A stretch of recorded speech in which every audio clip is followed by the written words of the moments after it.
psychologically ill with no physical reason? Well, we are here to answer these questions for you. Hello everyone, I'm Richa, interning under Dr. Shiva Singh at her mental health studio called TalkSpace. We bring to you a series of experts speakers where we aim to raise awareness around mental health in accordance to the Mental Health Month in October with the theme Making Mental Health and Wellbeing a Global Priority for All. Today we have with us Dr. Guneet. Dr. Guneet Chopra, who holds an MBBS and PG diploma in medical genetics, fellowship in diabetes mellitus and PG diploma in endocrinology from the UK, has a thriving medical practice since last 18 years in Mumbai. Currently, she is associated with Nahar Medical Center, Mumbai as a diabetologist and a family physician. We are privileged to have you here with us now. Welcome you to the show. Thank you. So today we're going to talk about you as a diabetologist and a general physician and related to mental health issues for the patients that come in. So let's just dig right in, and I have a few questions lined up for you. So my first question is that, do you believe that sometimes people who come with somatic complaints have a psychological basis to it?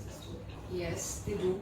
Most of the times, yes, because there are some underlying conditions which gets aggravated because of the stress or what they're going through. So we have to actually dig in and take the proper history and know, what is causing it. So most of the times I've seen it, and during the pandemic, it is aggravated more. Okay. So people with small complaints like palpitations or feeling very low, not able to do things, not able to go out, not able to meet people. Right. Socializing is one thing which is a miss which has been during the pandemic. So I have seen a lot of my patients coming with those kind of symptoms, especially children like say around about 15 and above. They're coming up with a lot of anxiety issues. They're not able to sleep well. They're not able to eat well. So they're missing their peers, or not able to do the general activities, which is caused all these things. So definitely it has a background to it. Right. So, like you pointed out, isolation has triggered a lot of mental health issues per se. So, let's talk about diabetes in more specifics. Yes. So, how do we, there's a proper stage of diabetes, pre and post and throughout. So, could you probably tell us more about the psychological basis of it? Yes. See, diabetes, as we say, why is a person diabetic or pre-diabetic? It is depending on the HbA1c levels, So it is the 3 months average sugar levels that we see, and we say, okay, this person comes into a diabetic, it comes to a pre-diabetic, or it has a family history again. Right. So I have seen during the pandemic, a lot of my pre-diabetic, which is like, having a HbA1c value between 5.8 to 6.5, where they don't need medication per se. But during the pandemic, because of the anxiety and stress, which is a common factor, not able to meet people, speak, and express. So all these pent-up things have caused a lot of stress in the body. So diabetes, when we talk about, it's not only with sugar. Right. It is with multiple factors what are happening around you. Okay. So if you're not able to, take certain kind of stress, or if there is any kind of infection in the body, so pandemic was all about that. Right. That also causes stress, and it increases certain hormones in your body, which indirectly causes your sugar to be collected in the blood. So there is insulin resistance which we see in diabetic patients. So the pre-diabetic people have got into diabetic range, and now they need medication, Right. which they were earlier not, because there was no exercise happening. The food moderation was not there. People were calling out food a lot. So all these factors do lead to Right. the lifestyle modifications which are there with diabetes or with hypertension. All these medicines they need accordingly. Right. So that has triggered, yeah, definitely. So we have seen a lot of cases coming with that because of a lot of stress. So mental health has been a very good, important topic during the pandemic, Right. which has led to so many medical conditions and comorbidities, leading into a place where people need medication now, which earlier they did not. Right. So we need to pick up the root cause and start dealing with that, then going to the medication per se. Okay. So for me, my patients, I go deep into the history and see what has triggered it. Right. Most of the cases I've seen, it is the stress Okay. of not meeting people, of not doing a proper exercise schedule. So yeah, that too increases their sugar levels. Right. So isolation is one thing, like you've Yes. mentioned for sure, social isolation. But what about health anxiety? We've read so much about how it's Yeah. spiking, especially after COVID and the pandemic. So it's that little knowledge that we always say, don't Yeah. Google. Yeah. So Google is a very bad thing to do because it will give with all kind of things which are not there. But it works on your brain. It's on your mental this thing. You read one topic. Okay, this thing is leading to this, and that will lead to something else, and finally there's a fatal thing. Right. But is it like that? No, it is not. So we need to be very aware at the same time, plus not to get impacted with the knowledge which is being shared by people on their social media groups. Because it's not always right and it's not always true. So always approach the right person to know the thing and to follow that. Right. So you have to go to the expert and then get that thing cleared Right. and get into it. Right. Researching is very, very important. See, I would not say researching is wrong, but what kind of research? Right. And how do you do it? Are you getting inspired or you getting instigated with the wrong kind of research? Are people just following it blindly? Yes. Right. Then they won't. Okay. Yeah. So if you have doubts, reach out to the experts and get it cleared and then move on. Right. So Okay. don't spread a wrong this thing, that is what my request is to people. Read, but read right stuff. Right. Because this, when it leads to anxiety, it actually triggers your physical symptoms like you mentioned. Yes. So first thing is the hypochondriasis. It comes because of this only, you're thinking too much. Even if I have A, I'll think I have B, I have C as well, but it's not there. It's not there, right? Right. Let's get into another topic of vertigo. So you've also referred, and there are so many patients coming in with referral because of vertigo. So could you talk a little bit more? See, per se, vertigo as a physician or as a diabetologist, I've seen vertigo coming with multiple factors, Right. So it is a movement disorder. Okay. If we talk about. So again, that isolation that we talked about, people, how are they spending their time? They're more on their gadgets, they're more on the phones, they're on the iPads, the craning of the neck is so much. Correct. So that is causing all these symptoms of vertigo coming up, which gradually causes dizziness. So there is a very thin line in dividing it between anxiety or a medical condition which is causing it. So one has to be very important factor that you need to know about vertigo is like when you're moving your neck and it is causing dizziness, that means you have a medical factor related to it. But with anxiety also there are symptoms like vertigo, you feel dizzy, you feel palpitations, so you feel, oh my god, I'm getting vertigo. But it's not vertigo. Again, I come back to that thing, people read, Google, and they see these symptoms and they say, oh, I have vertigo now. Oh, right. So I have a lot of patients coming to me and they say, doctor, I'm suffering from vertigo. So I need to get into the history again and ask them what triggered it. Right. So if there are somatic reasons or factors to it, then you can distinguish that whether it is anxiety which is led to it or it's a medical condition.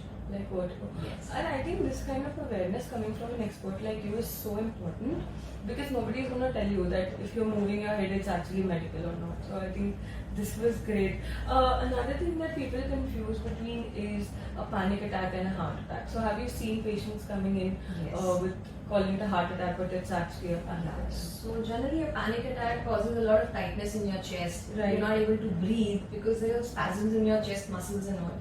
And in a heart attack, it's a very different thing. You feel a lot of gas and all. So you relate that also with anxiety at times. So people do get confused.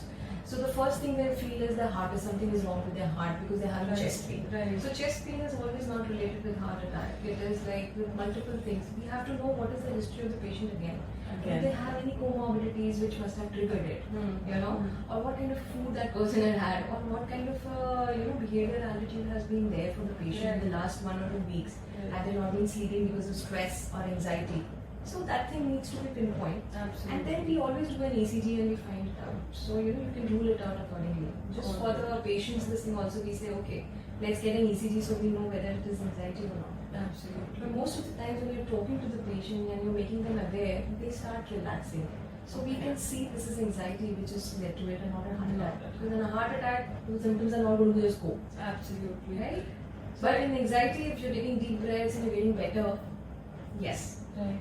Again, there's a first aid to go about it, and reaching out to an expert is the only way to figure it out.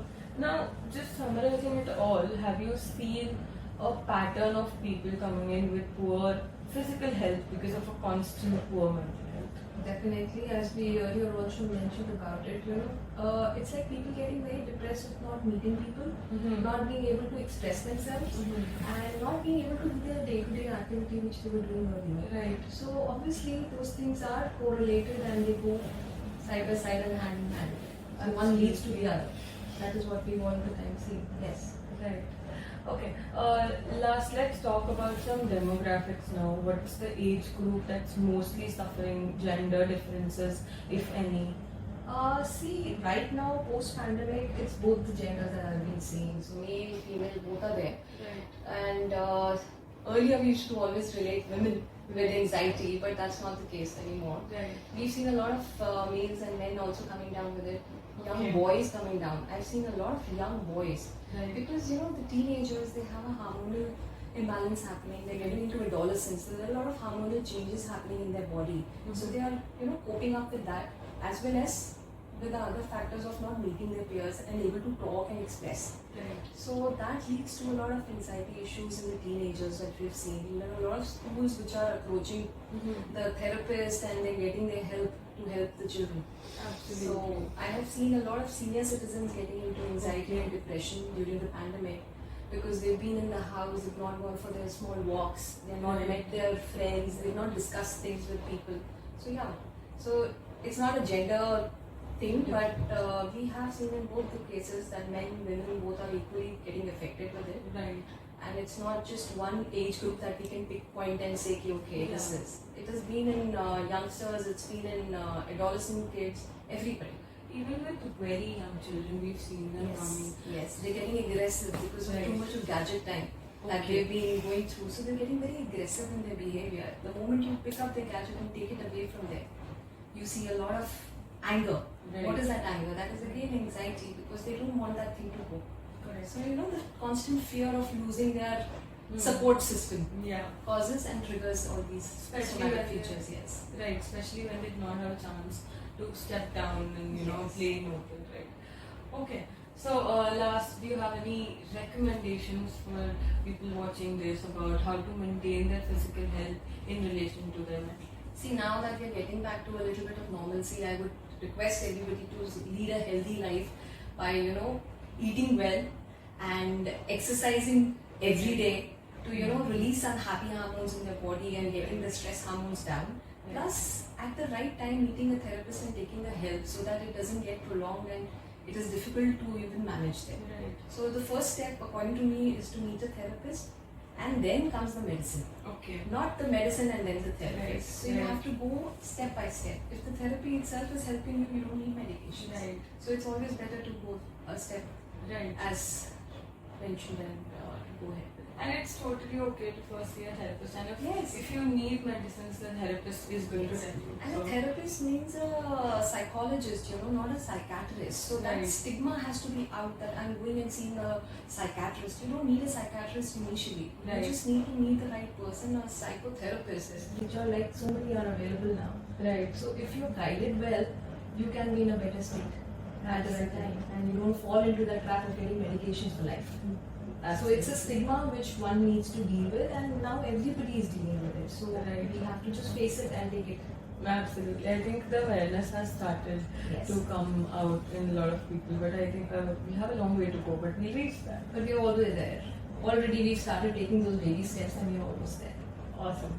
Alright. Thank you so much, ma'am. This was some great information and advice for all of us today. Thank you so much for your time. Okay.